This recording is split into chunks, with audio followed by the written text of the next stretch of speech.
So I'm going to be servicing the heat exchanger today, which means getting undoing these nuts here and at the other end as well. They're quite difficult to get to, and I've done this one before and I can't remember whether I've actually got to undo the whole thing and take it off from this end. I've got to take it off up to a point. It's got to change the O-ring if it has to come out.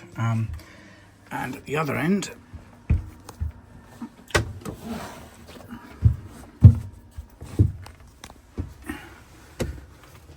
it's these nuts here, these hex bolts there and here and underneath that come off, and this whole thing comes away, and this flexible hose probably might have to undo it. I just can't remember exactly what happened last time. Or what I do remember was that there was a lot of calcification down in here, which was choking the whole thing. It was the only place it was calcified.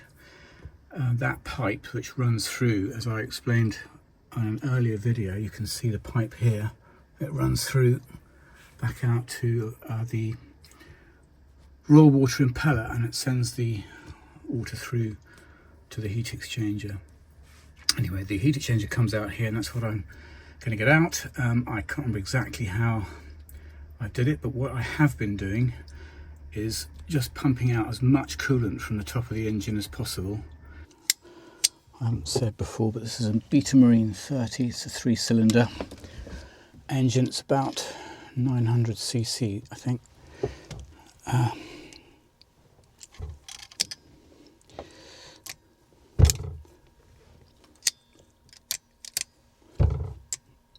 And it went in at about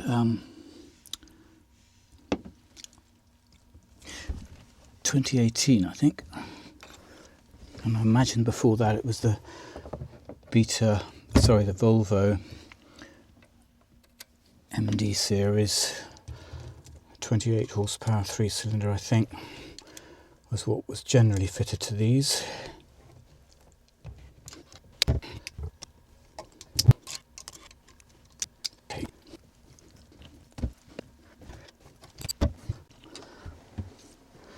So I have loosened it off a bit now. There is definitely a little bit of coolant coming out. If I just pull back on this, it's draining out a bit from the back of the tank here.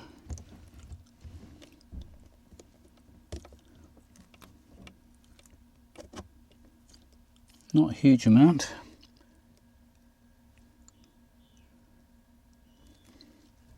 In fact, this is the raw water side more easily. So I think I've drained enough.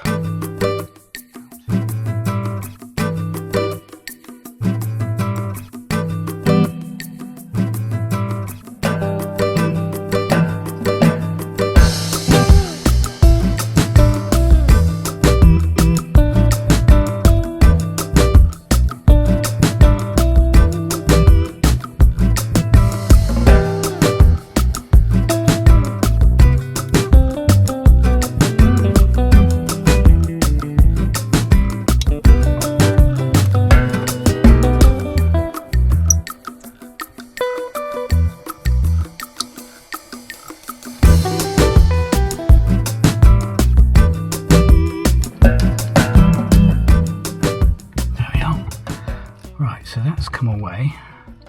You can see the end of the stack in there, and I've got to kind of undo this now just to get this off this metal pipe, because it wasn't moving up otherwise.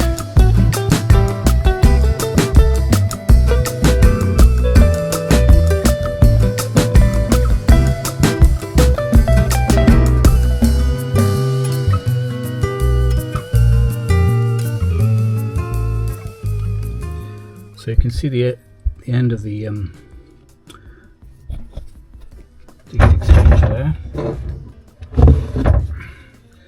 Bring the light across a bit better, and you can also see here the potential for a bit of calcification on that pipe, and that's what I had last time. This entrance hole here was just clogged up. Sorry, controlling the light and the... Okay, that's better. Yeah, so this entrance hole, you can see this calcification here. This was all clogged up, and this hole here was clogged up. So I did take this pipe out completely and put a kind of tube, you know, put something flexible through it to make sure it was completely clear last winter, which was fine.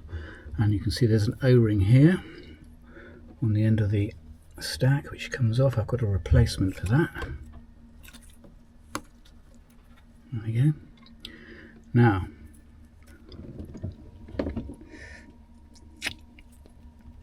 so I've got that clear. I can definitely get that out. It's just making sure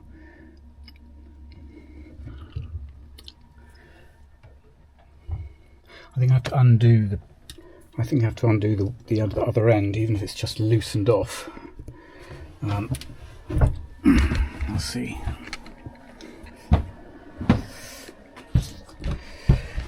Yeah,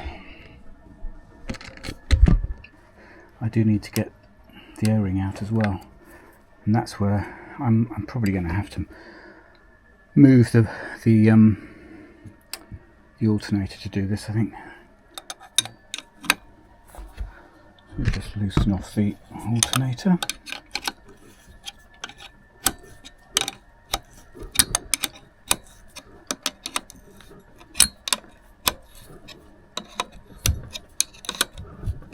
Yeah, there's another bolt here.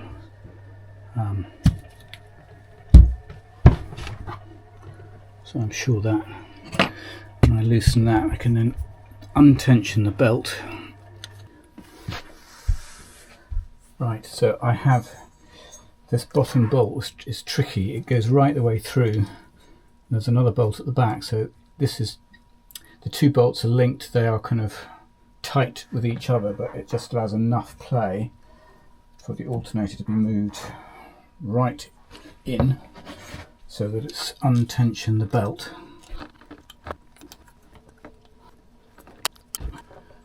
Right, so that's got the belt off. Now I should be able to get the alternator further back.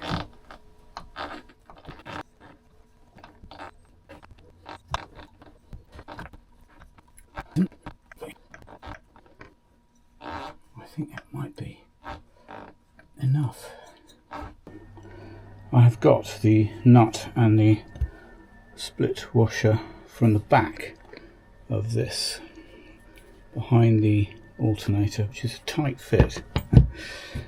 So I've got that off. I should now be able to just pull that bolt through.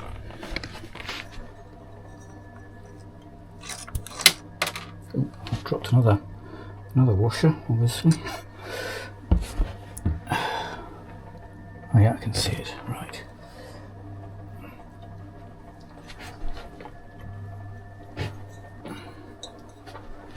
Well, actually,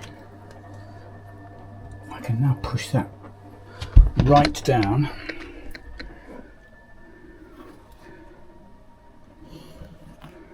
and I've revealed the last little hex bolt, so I don't need to take the, because it seems to be reluctant. It's sitting on this kind of through bolt system here and is reluctant to come off, and obviously there's the electrical connections on the back.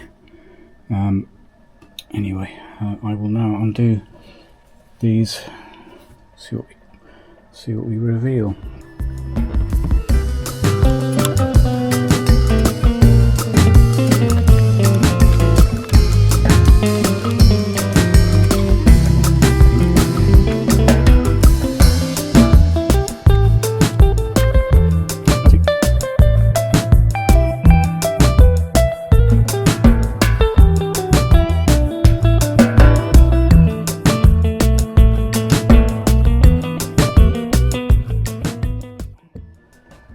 If you've got one in your Moody 31, then this might be some help.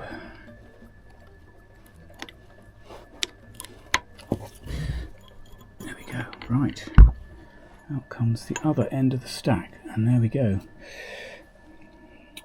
It's not looking too bad. And here, what's that? Bit of something, don't know. There's the other O-ring. So I think actually could probably take the stack out in either direction. Let's slide all the way out this way, past the alternator. Yep, look at that, there we are.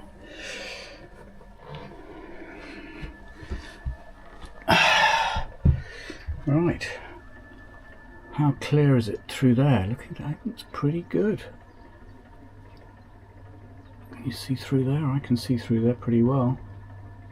You know, I don't think there's much need of any cleaning really in there. Looking pretty good. Yeah, and on the outside, I'll give it a bit of a clean up, but it's looking pretty good to me.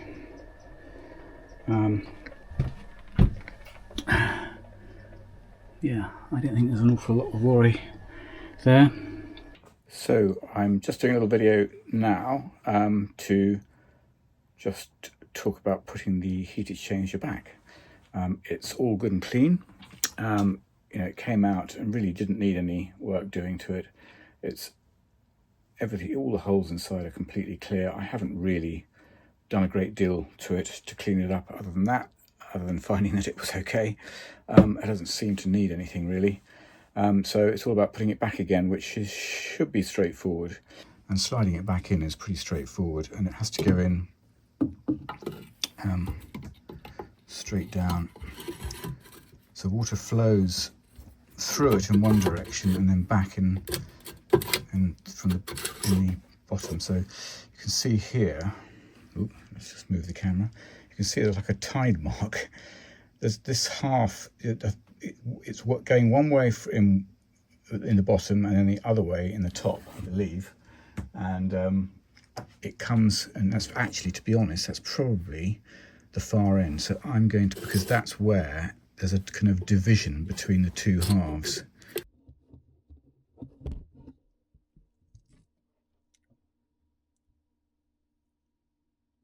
This end doesn't seem to have it in quite the same way. I don't think it matters. It's a completely symmetrical device as far as I can tell. And it goes back in like, ooh, that's too far. Just grab it from the other end.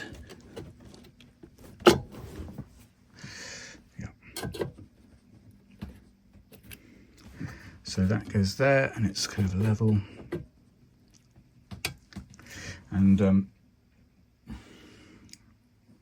cap at this end is, you know, it's just kind of hollow, as it were, and goes over and allows the water to come in at the bottom and flow around and come back out the top, or the other way around. And then I've got some brand new O-ring seal here, which goes on there.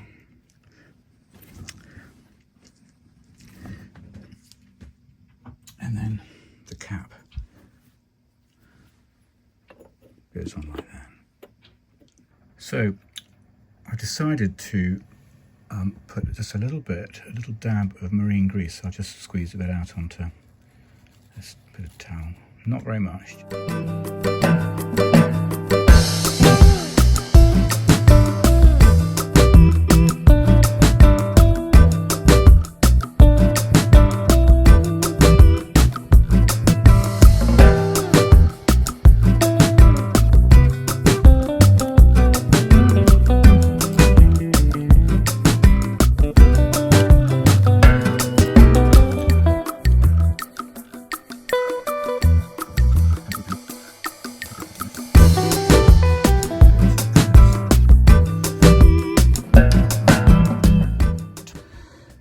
So, you know, these are a little bit rusty. I'm just going to put a bit of grease on here.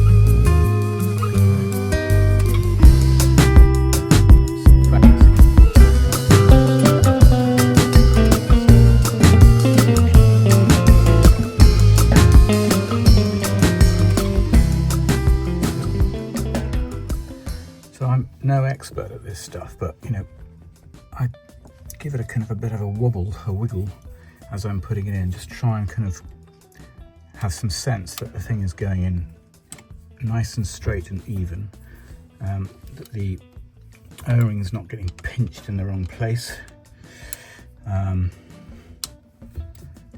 It's all kind of getting correctly located, and obviously at the other end as well. I'll get back to that. And then, you know, when I end up starting the engine for the first time, really important to come and check that this is all sealed, there aren't any leaks. Okay, so we're getting there. I've just tightened the other end. You know, the bolts here do end up eventually tightening quite well, I think, against the metalwork. So you end up, this gap here reduces down to pretty much nothing, and everything seats and seals very firmly.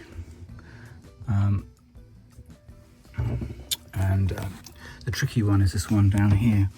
It's just difficult to get enough purchase on it, but okay, so I think that's all done now.